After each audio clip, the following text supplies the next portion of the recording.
Les va. Vamos a explicar en este nuevo audio eh, la idea de cómo llega Freud a construir la primera tópica. Eh, Ustedes recuerden, como hemos dicho en otros videos, que Freud plantea la histeria de defensa. La noción de defensa va a anticipar a lo que es la represión. Ese esfuerzo de desalojo anticipa, digamos, lo que es la defensa, y la defensa va a anticipar lo que es la represión. ¿Cómo llega Freud a construir, digamos, lo inconsciente, preconsciente, consciente? Primera tópica, tópica lo da lugar, habíamos dicho ya. ¿Cómo llega Freud? Bueno, partiendo de este conflicto psíquico de inconciabilidad, digamos, la histeria de defensa. Digamos, para tratar de entenderlo así de manera simple y rápida, digamos, como él va, digamos, conceptualizando la cuestión, digamos, de la división subjetiva. División subjetiva en realidad lo dice Lacan, digamos, él plantea la primera tópica, a partir de ese momento un sujeto dividido, digamos, ¿no? No un individuo, no una persona, no una personalidad, sino un sujeto dividido. Imaginen que en esta habitación hay muchas representaciones, es decir, hay mucha gente, 10, 20 personas.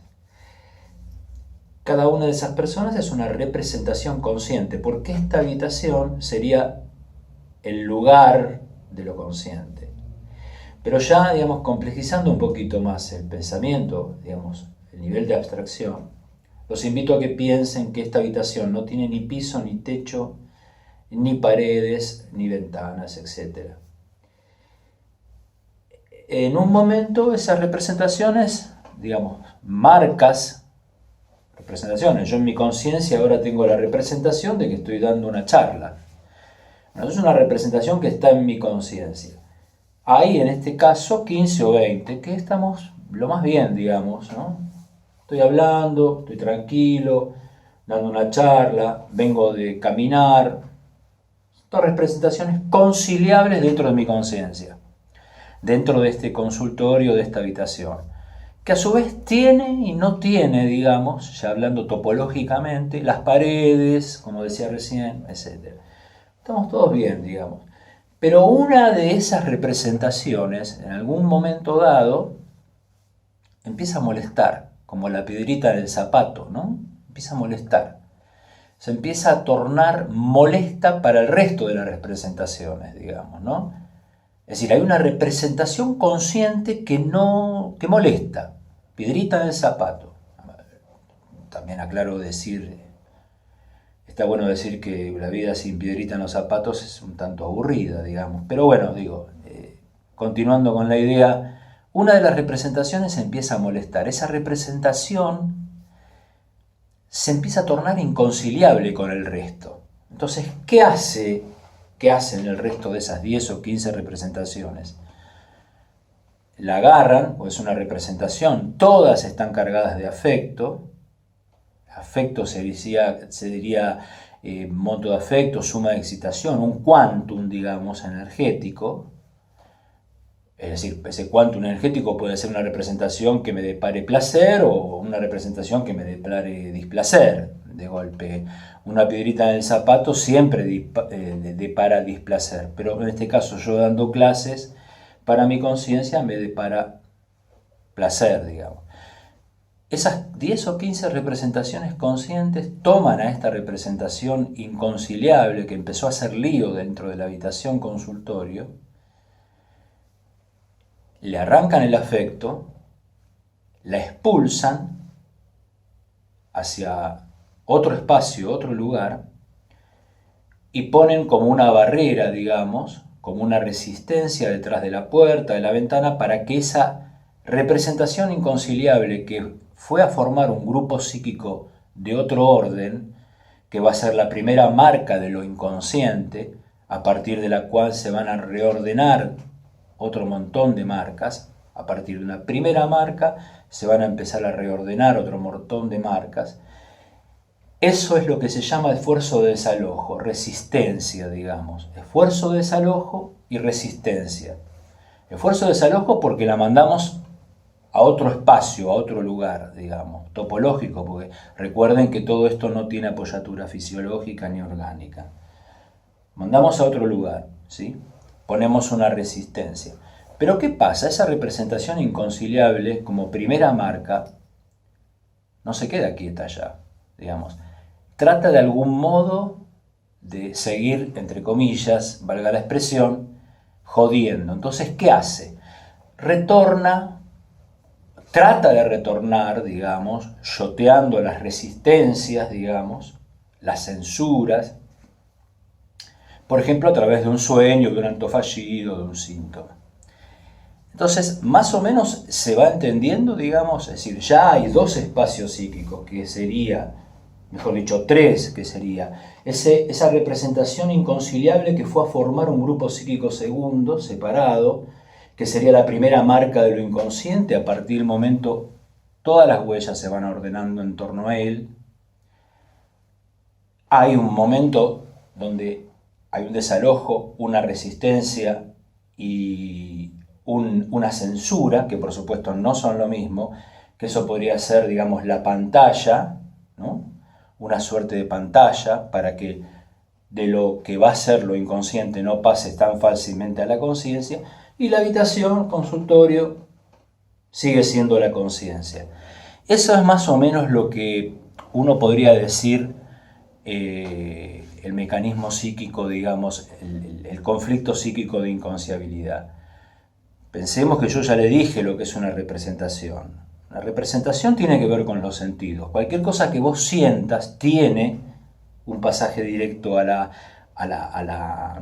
lo psíquico, digamos. Eso que vos tenés en lo psíquico después de percibir algo, vía la vista, el oído, el tacto, el gusto, etc. Después de percibir algo, eso pasa a la psiquis. Eso es una representación, digamos, ¿no? El punto es cuando vos querés proferir esa representación. Es decir, poner en palabras esa representación. Entonces, más o menos quedó, digamos, que ya va a haber un aparato psíquico, topológicamente hablando, el topos, primera tópica, un inconsciente, una pantalla, algo, digamos, una censura, una resistencia. Por supuesto, eso no es el preconsciente, pero para que ustedes lo empiecen a entender. Y esta habitación consultorio que vendría a ser lo consciente. Después vamos a seguir con los sueños para que entiendan esto desde el punto de vista del esquema del peine, que es el punto B de la regresión en Amor Rortu, digamos, para ser más precisos. Le quería comentar algo, digamos, yo en algún momento, digamos, dije que es importante considerar, digamos, la cuestión de lo simbólico, del lenguaje, ¿no? Ustedes saben que el periodo de la vida que va de los 0 a los 6 años es determinante para cualquier sujeto. Es donde se juega, digamos, podríamos decir, el destino de la estructura psíquica de alguien, digamos. No casualidad, y está ubicado precisamente entre los 2 y los 5, de los 3 y los 6 años, el complejo de Edipo. Digamos, adelante vamos a hablar de esto. Digamos, ahí donde se juega, digamos, la cuestión, digamos, de la estructuración, de los procesos de sexuación, de la cuestión de la sexualidad, etcétera, digamos, ¿no?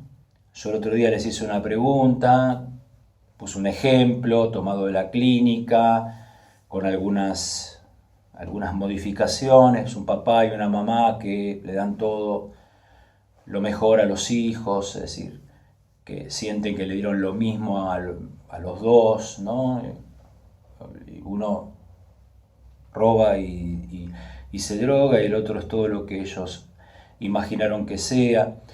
La pregunta es capciosa en el sentido de que no le dieron lo mismo, porque es imposible, en el sentido de que somos sujetos singulares, únicos y irrepetibles. Entonces, esto de la mismidad queda para aquellos que entienden como un sujeto universal, alguien, digamos, que puede hablar por la voz de todos los depresivos, o, digamos, eso es incompatible con el psicoanálisis, porque el psicoanálisis es el uno por uno y el caso por caso.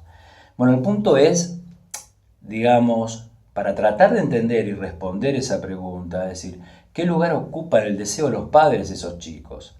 Y ahí está la singularidad del lenguaje y de lo simbólico, ¿se entiende? Es decir, ¿por qué uno es ladrón o se droga y el otro es todo lo que imaginó la madre y el padre que querían para ese chico?